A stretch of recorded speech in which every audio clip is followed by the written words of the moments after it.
My name is Renata Holloway, and I was 36 years old the morning I finally understood that some people will never stop taking from you until you stop being the kind of person who keeps giving.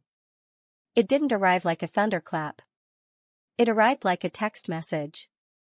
No greeting, no warmth, no pretense of care dressed up as conversation. Just a number and a demand, the way you'd communicate with a vending machine.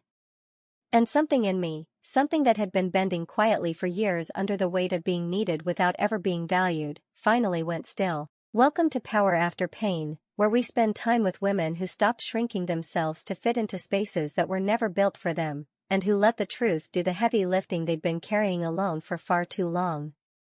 If you've ever been the one everyone called when something needed fixing, but the one nobody remembered when something good was being divided, you are exactly where you belong tonight. Tell me in the comments where you're listening from. And subscribe, because the next story will find you, and I want it to find you ready. To understand that morning, I need to take you back 9 years, to the autumn I turned 27 and inherited a problem that wasn't mine to carry but that I picked up anyway, the way women who were raised to be helpful always do.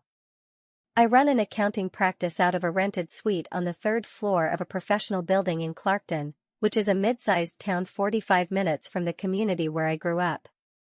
I built it from 3 clients to 52 over 11 years. I am the woman who finds the error everyone else missed and closes the books at the end of every month knowing they are clean. Numbers are my language. Precision is my habit. I was also raised, from the time I was small enough to stand on a step stool beside my grandmother, to be the responsible one. The one who showed up. The one who handled things. And those two facts, my professional precision and my cultivated sense of obligation, turned out to be a combination that certain people in my life were perfectly happy to exploit for as long as I would allow it. My parents, Gerald and Miriam, owned a property about 20 minutes outside the town where I grew up. 4 acres, a house built in the 1970s that had good bones and a history of deferred maintenance. My father had worked at a manufacturing facility until his knees gave out and an early retirement became the only option on the table. My mother had run a daycare from their home for 2 decades and then stopped when the licensing requirements changed and she decided the paperwork wasn't worth it. They had refinanced their property twice during a period when everyone seemed to believe property values only moved in one direction. They'd used the equity to do things that seemed reasonable at the time, a new vehicle, a family vacation, replacing the deck. Then the arithmetic stopped working in their favor and the payments grew and the savings didn't keep up. I got the phone call on a Wednesday afternoon in October. My mother, Miriam, explained that the bank had sent a letter. She read me the relevant section over the phone in a voice that sounded like she was narrating someone else's catastrophe. The word foreclosure appeared twice. The payment arrears were significant. Their income, between my father's small pension and my mother's social security, wasn't enough to satisfy a new lender. Their credit history wasn't going to help anyone approve a fresh loan. But mine would. I drove out that night. My father, Gerald, sat at the kitchen table looking at the wall. My mother made coffee and set out cookies she'd baked that afternoon, which struck me as both sweet and strange, like dressing up for a car accident. We spread the bank's letter out between us and I read it carefully, the way I read everything. The situation was clear. The only path forward that kept them in that house was a refinance with a creditworthy borrower attached to it. The only creditworthy borrower in the family was me. There was an attorney present at the closing. He was a careful man named Warren Bessemer who specialized in exactly these situations, adult children who step in financially for aging parents. He was direct with me in a way I will always be grateful for. He told me he had seen too many people in my position sign documents that protected everyone at the table except themselves. He was not going to allow that to happen with his name on the paperwork. He structured the transaction to reflect economic reality. I was bringing cash to clear the arrears. I was taking on a mortgage in my name. In exchange, the title was redrawn. My parents signed a new deed that afternoon, one that granted me a majority ownership stake in the property in proportion to what I'd contributed. They retained their portion. I held mine. The percentages were written in plain numbers that anyone could read. My father called it administrative. My mother called it a gift from God. The closing attorney called it the only fair way to do it. I called it the thing that kept my parents in their home. I kept the folder in a fireproof cabinet in my home office because I keep folders. I am the kind of woman who keeps folders. That detail would matter more than any of us understood sitting around that closing table. The payment came out of my business account on the first of every month, $980, reliable as a sunrise, for 9 years. I added the property taxes each spring. When the water heater failed in year 2, I replaced it. When the roof developed a slow leak that became an urgent problem in year 5, I managed the repair and paid the contractor directly. When a special assessment came through from the county in year 7 that threatened a lien on the property, I covered it without being asked because I already knew about it before they did. I had set up the property tax notifications to come to my email. That is the kind of woman I am.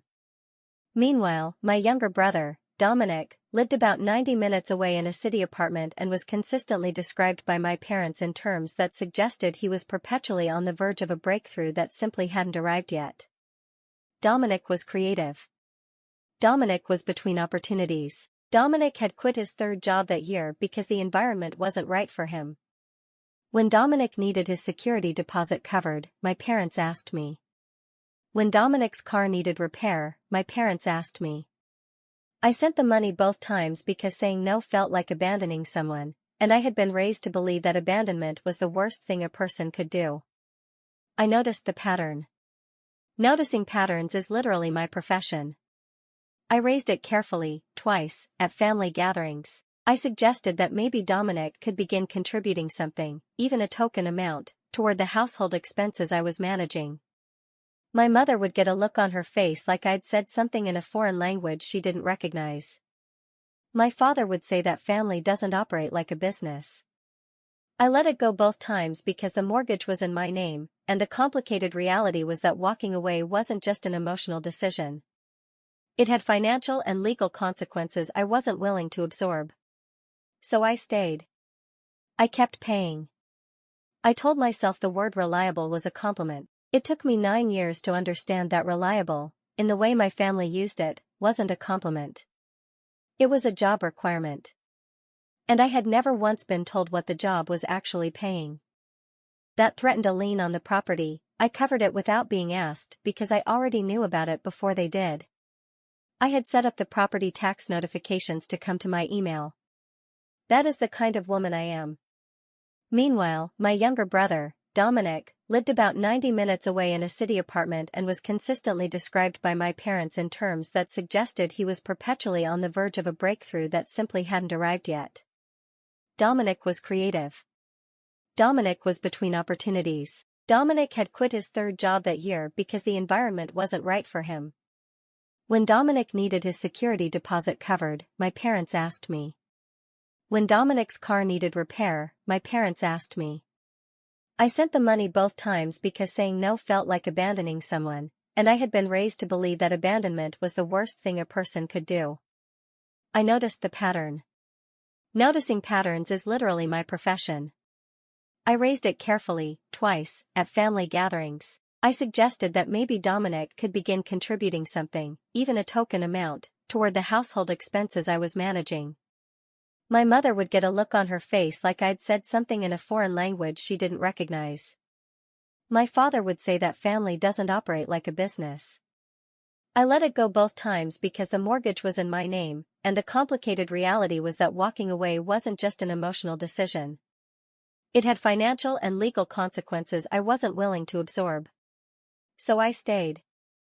I kept paying. I told myself the word reliable was a compliment. It took me 9 years to understand that reliable, in the way my family used it, wasn't a compliment. It was a job requirement. And I had never once been told what the job was actually paying. The spring my father had his health event changed the rhythm of everything. He collapsed in the backyard while moving some outdoor furniture and was taken by ambulance to the hospital 40 minutes away. My mother called me before she called my father's doctor, which tells you something about the order of operations in that family. I drove the 45 minutes in 32. He stabilized. He spent 5 days in the hospital and came home with a cardiology team, a new medication regimen, and a stack of discharge instructions that no one except me was going to read. So I read them. I called the cardiologist's office and asked questions until I understood the answers. I organized his medications into a labeled weekly system and created a spreadsheet with dosing times, potential interactions, and follow-up appointment dates. Because a serious health scare has a way of making people want their paperwork in order, my parents decided to formalize their estate documents. My mother handed me a grocery bag one Sunday afternoon full of documents she wanted organized and filed: bank statements, insurance cards, correspondence, the deed I already knew thoroughly, and at the bottom of the bag, in a sealed manila envelope with an attorney's return address stamped in the corner, a document I had never been asked to review and had not been shown. I almost set it aside. I almost filed it without reading. I am the kind of woman who reads documents with my name potentially in them. The envelope wasn't glued. It had just been folded closed. I opened it and read their last will and testament, signed and witnessed approximately 3 weeks after my father came home from the hospital. The same 3 weeks during which I had been managing his medications, arguing with his pharmacy, and covering the county special assessment. I read it the way I read a balance sheet. Looking for my name. Scanning each line systematically. My name appeared once. There was one sentence, that said their daughter had been adequately provided for during their lifetimes and therefore would not participate in the distribution of the estate. Everything else, the property, the vehicle, the savings account I had been quietly replenishing for years through my financial contributions, my mother's personal effects, everything went to their son, Dominic Holloway. One sentence. 9 years of monthly payments and one sentence saying I'd already received enough. I read it a second time because I never act on a first read when the numbers surprise me. I hadn't misread it. I put it back in the envelope exactly as I found it. I filed it where it belonged. I drove home. I didn't cry, and I want to be honest about that the way I want to be honest about everything in this story, because I think there's an expectation that the daughter cries. I didn't. I sat in my kitchen with a glass of water and felt something shift inside me. The way you feel the precise moment when an account you've been reconciling for an hour finally reveals where the discrepancy was hiding. Quiet. Definitive. Irreversible. Something had been named. And once a thing is named, it cannot go back to being unnamed. I went to Sunday dinner the following week and said nothing about the will. I said nothing for 3 more weeks. I needed to understand the full shape of what I was looking at before I did anything with it. I'm not an impulsive person. Impulsive people make errors that cost them later, and I had been paying for other people's errors for long enough. The dinner where things became concrete was in late April. Dominic was there with his girlfriend, Cassandra, who had recently become his fiancée and was now, very quickly, something more permanent. The conversation drifted, the way conversation in that family always drifted, toward the future of the property. Dominic said he and Cassandra were thinking about moving in. To be closer, he said. To help out now that my father's health was something they all needed to think about. My mother looked like someone had given her the answer to a question she'd been holding for years. My father, carving the roast at the counter, said it made sense. He said the property should stay in the family for the next generation. He said the home goes to the son. He said it with the calm confidence of a man stating a natural law, not making an argument. I asked what he meant by family. He didn't look up from what he was doing. The home goes to the son. That's how it's always been.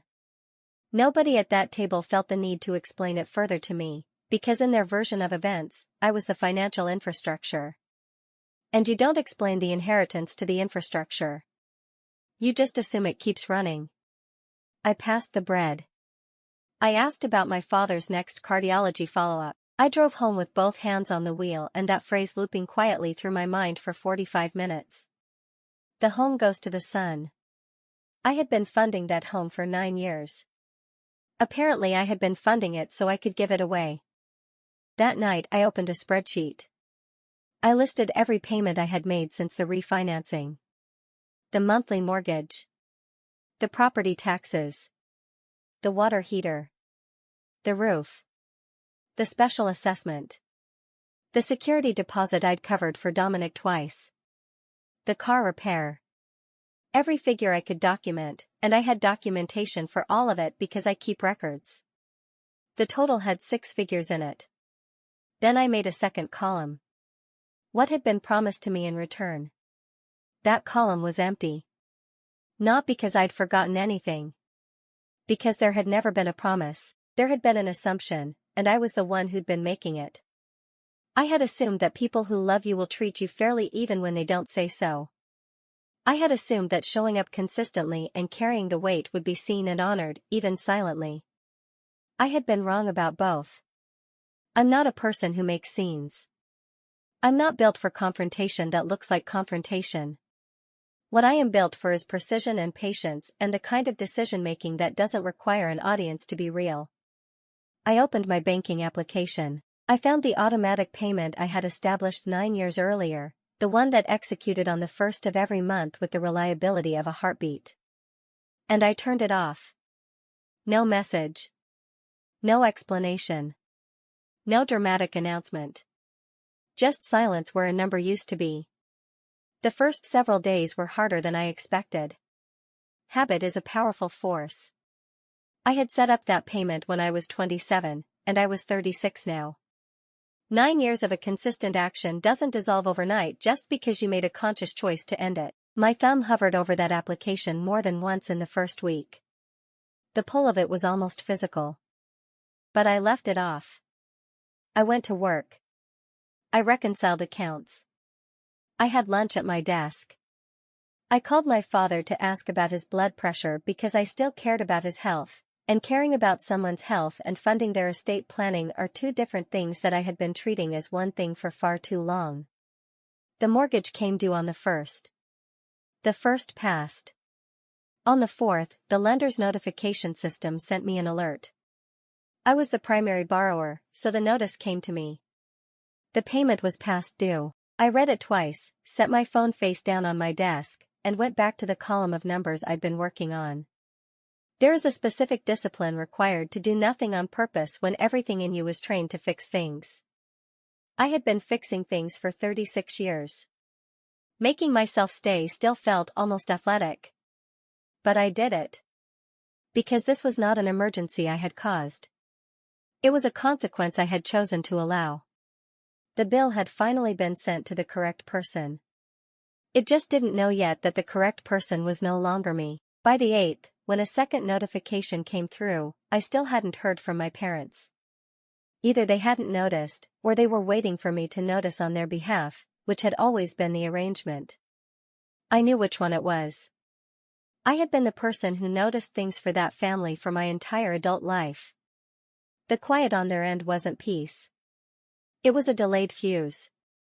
I could almost hear it. My mother called on the 11th. No greeting. She said the bank had phoned the house and there must be some problem with my accounts.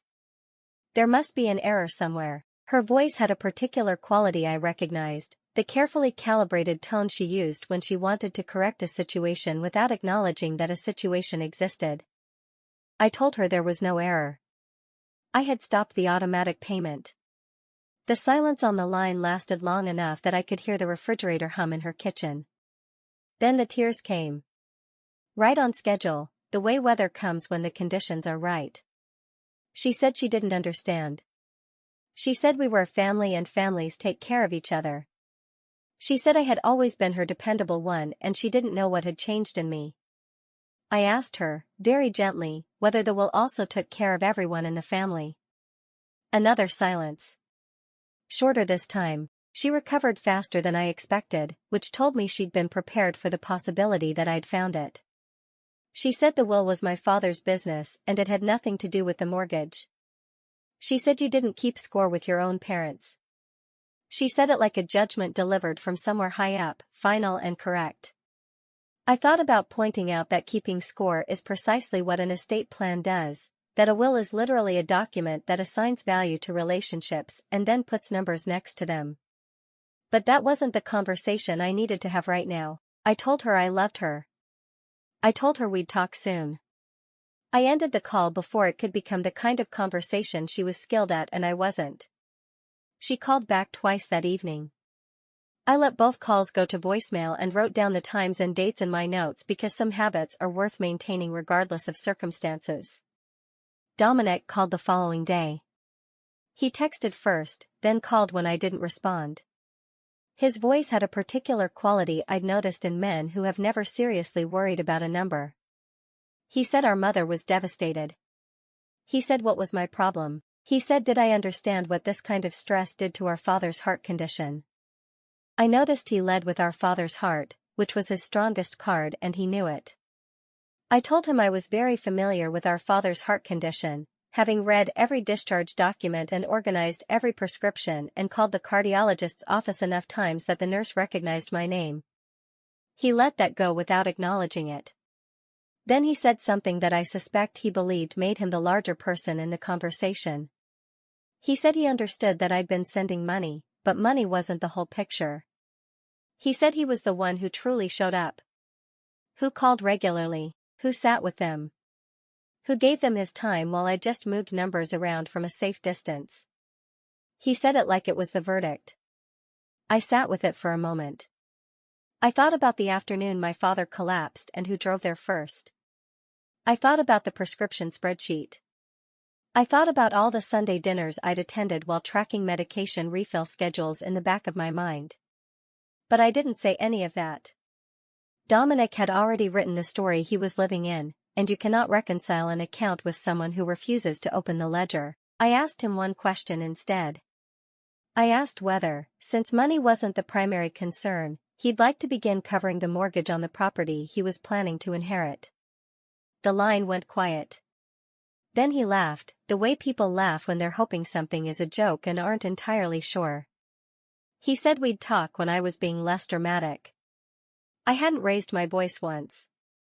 Cassandra came at the situation from a more practical angle, which is how I determined she was the strategist in that partnership.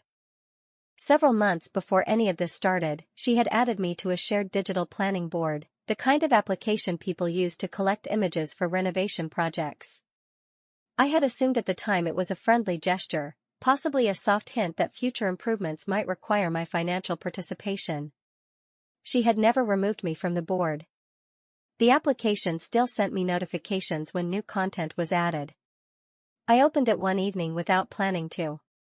The board was titled Our Next Chapter. 53 images. White painted cabinetry. An apron front sink. A wall removed between two rooms I recognized immediately as my parents' kitchen and living area. New flooring throughout. An expanded primary bedroom in what was currently my father's study. It was my parents' house. She was already measuring and planning and selecting finishes for a home that existed inside a deed with my name on it in legally significant proportions. She had posted a contractor's preliminary estimate 3 days earlier. The figure was substantial. The caption beneath it read that Dominic said the down payment could come from his parents' savings once everything was settled. From the savings account I had been helping to preserve for 9 years through my financial contributions. They were planning to use money I had helped protect to renovate a house I co-owned and to do it all on the assumption that my monthly payments would continue arriving quietly and invisibly, the way water arrives when you open a tap, requiring no acknowledgement and producing no gratitude. I took a screenshot of the board and every image on it. I was no longer uncertain about anything. Whatever residual hesitation I had been carrying, the small voice that whispered maybe you're reading this wrong, maybe you're overreacting, that voice went silent looking at those renovation plans. They had handed me their intentions in writing. I was just the only one who understood what I was reading. I want to stop here for a moment, because I think some of you know exactly the feeling I'm describing. The moment when the abstract becomes undeniably concrete. When the story you'd been telling yourself, the charitable version, the one where everyone means well and miscommunication is the only villain, simply cannot survive what's right in front of you. If you've ever been the person who keeps the machinery running while others make plans that assume the machinery will keep running, stay with me. Subscribe so you're here for the part where the machinery stops and the room gets very, very quiet. Because that part is coming, and you have earned the right to witness it. I called an attorney. Her name is Sandra Ewan, and I had been handling the books for her two-attorney real estate practice for 4 years. I brought her the closing documents from the original refinancing, the deed, 9 years of payment records printed in a clean column, and a summary I had prepared of the relevant timeline. She read everything with her reading glasses on and her coffee going cold beside her, which is how I knew she was concentrating. She told me she would want to pull the recorded title to confirm every figure, but based on what she was reading, I was the majority owner of record, not as a co-signer or a guarantor doing a favor for family, but as a titled owner with a documented majority stake established at the time of refinancing. She told me that a will transfers only what a person actually owns at the time of their death. My father could leave Dominic his share of the property, he could not leave Dominic my share. The property that appeared in my parents' estate plan as though it were fully theirs to give away was, on the recorded title, majority mine, and had been from the day I signed the closing papers at 27. Then she told me the piece that mattered most practically. No co-owner of real property can sell, refinance, or structurally modify a shared property without the written consent and participation of all titled owners. The wall Cassandra had circled in her renovation plans was in a house that could not be touched without my signature. They simply didn't know that yet. Sandra laid out my options without editorializing. I appreciated that. I could initiate a partition action and compel a sale, taking my proportional share of the proceeds. I could purchase my parents' interest at fair appraised value, leaving them with a cash settlement and no mortgage. Or I could continue as the titled owner I had always been and allow the people planning to renovate and inherit the property to encounter the reality that the property wasn't fully theirs to give. I thanked her and paid her invoice the same afternoon. Then I went home to wait. It was almost exactly 1 month after I stopped the payment. 1 month of voicemails and community group posts and Cassandra's renovation board expanding by the week. 1 month of me saying nothing and owning, on paper, the majority of the thing everyone was arguing about. My mother's text came in the early morning. I was in the kitchen, coffee still brewing. No greeting. No inquiry about my well-being or my business. Just a statement of what was owed and an implicit instruction to pay it, delivered with the efficiency you'd use with a financial institution you had a transactional relationship with. I stood at my own counter, in my own home, which I had purchased and paid for with my own income, and I looked at that message for a long time. I thought about 108 payments. I thought about the will and its single sentence informing me I had already received enough. I thought about the renovation plans and the contractor deposit and the savings account that was going to fund a remodel of a property I co-owned. Then I wrote back. 1 line. No argument, no accounting, no history. Everything transfers to Dominic. So does the mortgage. I put my phone face down, finished making my coffee, and drank it while it was still at the right temperature. I had not managed that in longer than I could remember. My phone was buzzing before I set the mug down. I let it buzz. When I turned the phone over, the volume of response was significant. My mother, in sections that abandoned punctuation in favor of emphasis. Dominic informing me I had given our father a stress response and he hoped I was satisfied. Cassandra, who and I had exchanged perhaps 30 words in our entire acquaintance, sending a message about what I was doing to the family. The word that appeared in multiple messages was the same, grudge. I found that interesting. They had taken a fact, that I had stopped funding an inheritance that excluded me from an estate that was partially mine to begin with, and translated it into an emotion. A grudge. Because a grudge can be dismissed. A grudge is irrational. A grudge is the thing a difficult woman holds when she should be letting things go. A deed with your name on it cannot be dismissed as a grudge. But they didn't know yet that I had the deed. They thought this was a feeling. They were preparing to address a feeling. They had no idea they were about to sit across a table from documentation. My mother posted in the neighborhood community forum again. A soft and carefully worded paragraph about aging and disappointment and children who forget where they came from. She didn't use my name. She didn't need to. The comments filled with exactly the sympathy she was looking for. My cousin Danielle was the only person who called to ask what I was experiencing. She listened to the whole account.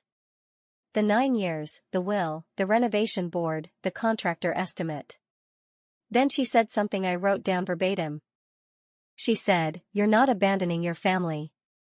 You stopped performing a role that was costing you everything while the credits went to someone else." What changed everything wasn't the community forum post. It was an error. Someone, and I suspect it was Cassandra managing contacts she wasn't fully familiar with, added me to a group message thread. I was included for somewhere between 60 and 90 seconds before anyone in the thread noticed the extra name. The thread was titled Property Planning. In those 60 to 90 seconds, I scrolled upward and read. My mother had written that I would eventually return to normal because I always did, that I just needed time to feel heard and then I'd come around. Dominic had written that I would fold well before the new year because I couldn't help myself. Cassandra had written that the contractor could begin in spring if the financing was confirmed. My father had written something I read 3 times to make sure I had it exactly right. He wrote, "Once the deed situation resolves the way it should, this stops being her concern anyway." The deed situation. He knew there was a deed. He knew it had my name on it. He had called it a situation that would resolve itself the way it should, meaning in Dominic's favor, meaning on the assumption that I would do what I had always done, which was absorb whatever was asked of me and make no demands of my own. I was not a daughter in that message thread. I was a variable they were managing. I took screenshots of everything before anyone could remove me. Dominic removed me from the thread within 2 minutes of the first person noticing I was there. But I had it. All of it. Dated, timestamped, in my own hand. I went to my filing cabinet. I opened the folder I had kept for 9 years. I spread everything across my kitchen table under the brightest light in the house and I read it all again, slowly, looking not for grief but for clarity. And what I found was exactly what Sandra had told me I would find. My name at the top. My majority stake in plain numbers. A deed that meant the property my father had promised his son in a will, the property his son's partner was already selecting cabinetry for, was recorded as majority mine, and had been since I was 27 years old and sitting at a kitchen table trying to keep my parents in their home. They had been planning to give my brother a gift that wasn't fully theirs to give. And they had been counting on me to keep funding the arrangement while they did it. I called Sandra the next morning and told her I was ready to move forward. The family dinner was organized with unusual efficiency for a group that normally required 3 weeks to schedule a birthday gathering. Sunday at 5 o'clock. My mother made the calls. By Saturday, my cousin Danielle had relayed to me that the guest list had expanded considerably. Beyond the immediate family, there would be my aunt, a pair of family friends who'd known my parents for decades, and 2 cousins who lived close enough to make the drive. I understood immediately what this was. My family had one reliable tool when things weren't going their way, and that tool was an audience. They had learned over many years that I would do nearly anything to avoid conflict in front of witnesses. That the presence of people who knew me, people whose opinions I cared about, people who would form conclusions about my character based on what they saw in that room, was the most effective pressure they could apply. They were staging an intervention. The goal was to surround me with enough social weight that I would apologize, accept the framing of myself as the difficult one, and restore the payment arrangement that kept their lives running. It was a logical strategy. It had always worked before. What they hadn't accounted for was that I also wanted witnesses. And what I found was exactly what Sandra had told me I would find. My name at the top. My majority stake in plain numbers. A deed that meant the property my father had promised his son in a will, the property his son's partner was already selecting cabinetry for, was recorded as majority mine, and had been since I was 27 years old and sitting at a kitchen table trying to keep my parents in their home. They had been planning to give my brother a gift that wasn't fully theirs to give. And they had been counting on me to keep funding the arrangement while they did it. I called Sandra the next morning and told her I was ready to move forward. The family dinner was organized with unusual efficiency for a group that normally required 3 weeks to schedule a birthday gathering. Sunday at 5 o'clock. My mother made the calls. By Saturday, my cousin Danielle had relayed to me that the guest list had expanded considerably. Beyond the immediate family, there would be my aunt, a pair of family friends who'd known my parents for decades, and two cousins who lived close enough to make the drive. I understood immediately what this was. My family had one reliable tool when things weren't going their way, and that tool was an audience. They had learned over many years that I would do nearly anything to avoid conflict in front of witnesses. That the presence of people who knew me, people whose opinions I cared about, people who would form conclusions about my character based on what they saw in that room, was the most effective pressure they could apply. They were staging an intervention. The goal was to surround me with enough social weight that I would apologize, accept the framing of myself as the difficult one, and restore the payment arrangement that kept their lives running. It was a logical strategy. It had always worked before. What they hadn't accounted for was that I also wanted witnesses. I asked Danielle to attend and to sit near the back of the room. I asked her to keep her phone accessible. She asked why. I told her that the version of events currently circulating in this family was going to need a correction, and corrections land better when someone outside the immediate conflict can verify what actually happened. I spent Saturday evening the way I spend every evening before something important. I prepared 3 copies of the relevant documents. The recorded deed with the ownership percentages marked clearly. The settlement statement from the original closing. 9 years of payment records organized chronologically with a total at the bottom that required a moment to absorb even for me. Sandra's professional letter confirming in precise, formal language that I was the majority titled owner and that structural modification of the property required my written consent. Each set went into a plain manila folder. Organized. Clear. Ready. I didn't write a speech. Speeches can be interrupted. Documents cannot. I went to sleep at a reasonable hour and slept through the night, which I hadn't managed consistently in several months. The books were clean. I knew what the numbers said. There was nothing left to rehearse. The house smelled like a slow-cooked meal when I arrived. My mother believed that a well-fed room was easier to manage, and she wasn't entirely wrong. The table had been extended to its full length, both extra leaves inserted, covered with the cloth she reserved for occasions she wanted to feel significant. My aunt sat with her arms arranged in a posture I recognized as prepared for disappointment. The family friends wore the careful expressions of people who have been briefed in advance and have arrived with a position. Danielle was near the back, as I'd asked. My father sat at the head with the diminished quality that had settled into him since his hospitalization, one hand resting habitually near his sternum. My mother had a tissue already in her fist. Dominic and Cassandra sat together. Cassandra had the particular brightness of someone who believes the outcome of a difficult meeting has already been determined in her favor. I set my bag down. I removed my coat. I folded my hands on the tablecloth and looked at the room. My mother opened before I was fully settled. She had clearly practiced this. It was a careful piece of rhetoric about the nature of family obligation, the ingratitude of children who receive everything and return nothing, the particular loneliness of parents who discover too late that the child they'd counted on had chosen money over love. My aunt murmured agreement. The family friends nodded. Dominic stood up for his portion of it, which he delivered with the gravity of a man who believes his physical height in a room conveys moral authority. He said I had abandoned my sick father over a financial disagreement that was none of my business. He said I was punishing my parents for decisions about their own property and their own estate. He built carefully toward his closing point, the one they had all come to witness, and he delivered it with his eyes moving around the room to make sure everyone was watching. He said, "Would you really put your own parents out on the street over a grudge?" The room turned to me. Every face in it arranged to receive an apology. I let the question settle. I let it exist in the air long enough that the weight of it was felt. Then I said, very quietly, that no one had threatened to put anyone on the street. I said that phrase had not come from me. And I asked Dominic directly if he could tell the room where those words had originated. He couldn't. Because they had come from him. The first fracture appeared in the arrangement they'd built. Small. But real.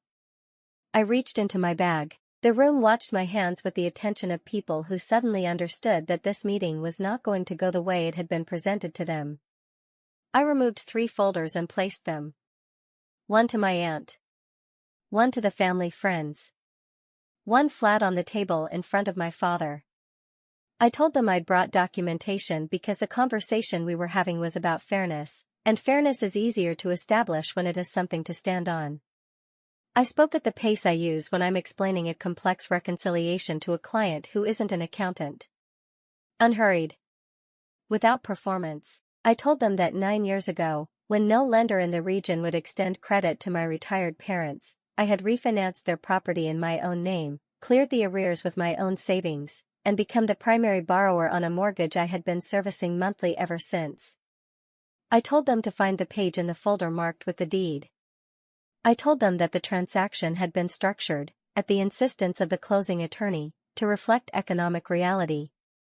That the title had been redrawn at closing. That the percentages assigned to each party were documented in plain figures and had been recorded with the county for 9 years. I told them what Sandra had confirmed. That a will passes only what is owned at the time of death. That my father could direct his share to whoever he wished. That the difficulty was that the property in question was not fully his to direct. That the majority ownership of the house they were all gathered in, the house Cassandra had been selecting cabinetry for, was recorded in my name. I didn't say it as an accusation. I said it as a fact. The way you'd read a balance aloud to a room that needs to hear it. And then the room got very, very quiet. The quiet didn't last. Dominic was first. He rejected the documents as manipulation. He said no court would interpret what I'd signed as real ownership. He said I had taken advantage of our parents during a vulnerable moment. He said all of it loudly and with the conviction of a man who is hoping volume can override paperwork. I let him finish. Cassandra had got a particular shade that told me she was doing rapid arithmetic about a spring renovation that now had a significant obstacle she hadn't known existed. My mother wept with the specific quality of tears that are designed to redirect a room rather than express authentic grief. She said I had deceived them. She said I had taken advantage. My aunt had opened her folder and was reading it. She had gone quiet in a way that was different from the quiet of agreement.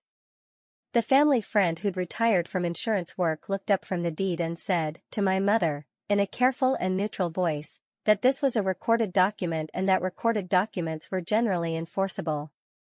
That landed in a way nothing I had said yet could have landed, because it came from one of her own witnesses. My father said nothing.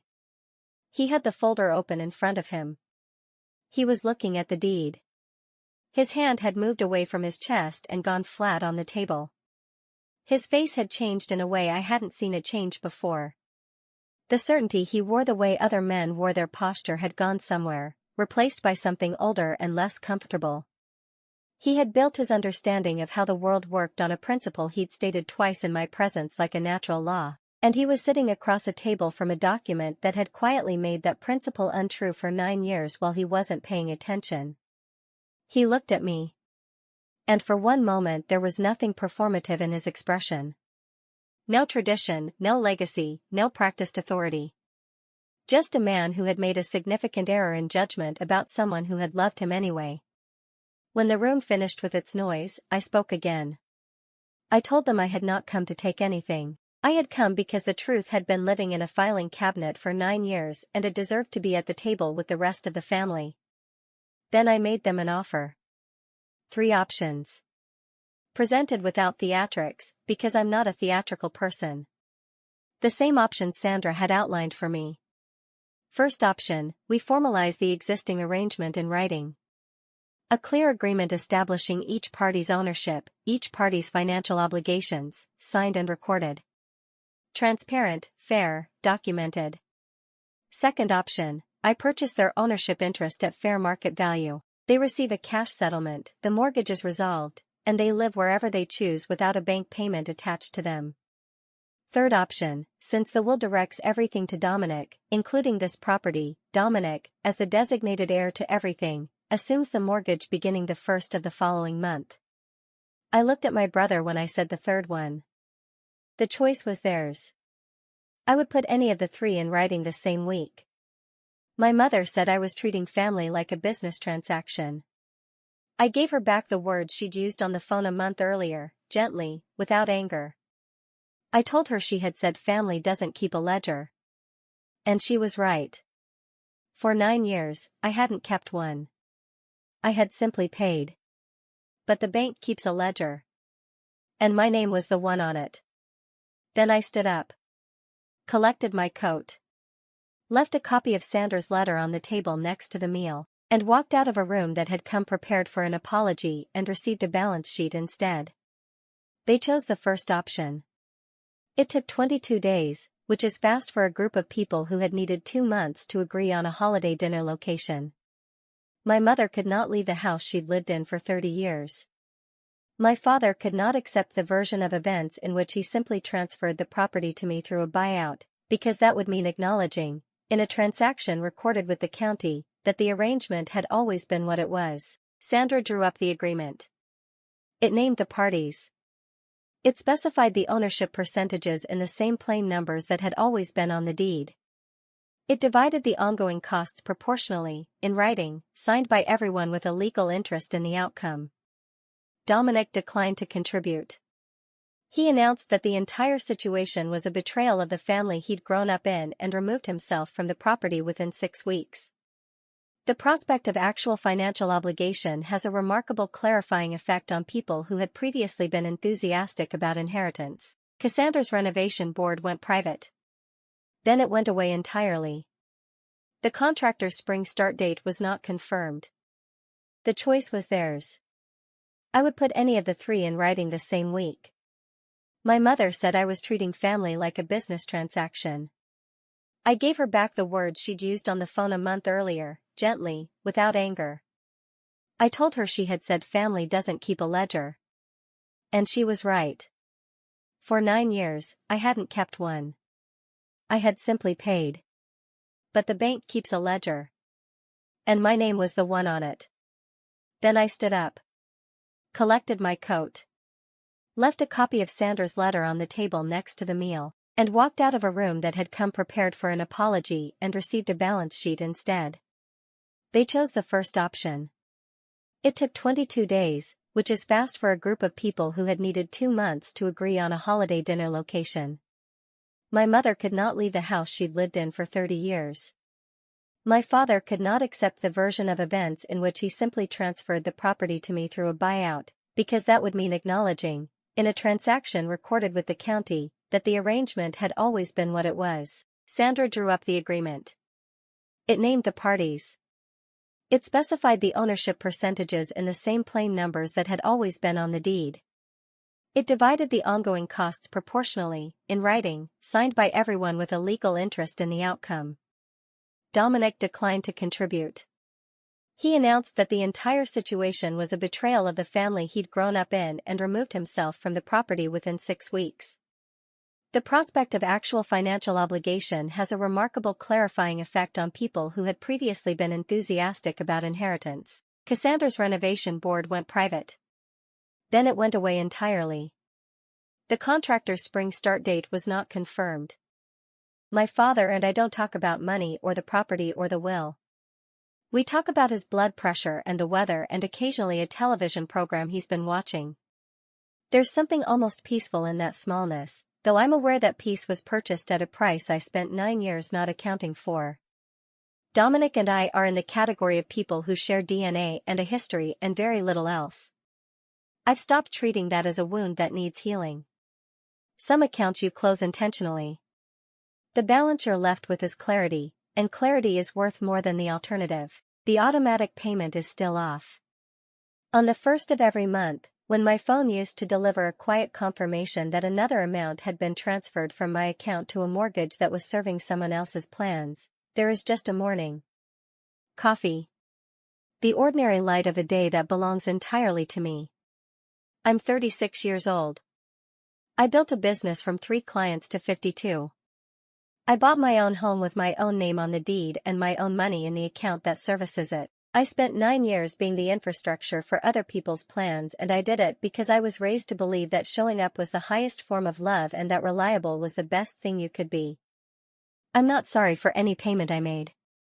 I'm not sorry I kept my parents in their home. I'm not sorry I was the woman who read the discharge papers and organized the prescriptions and drove there first when something went wrong. I am clear-eyed now about what those things were worth to the people I was doing them for. And being clear-eyed is not the same as being cold, it's the same as being honest. About numbers, about people, about the difference between love and an invoice that only flows in one direction. You are allowed, at any age, to read the documents with your name on them. You are allowed to understand what you've been paying for. You are allowed to stop funding an arrangement that was built on the assumption that you would never ask what you were getting in return. That's my story. 9 years. 108 payments.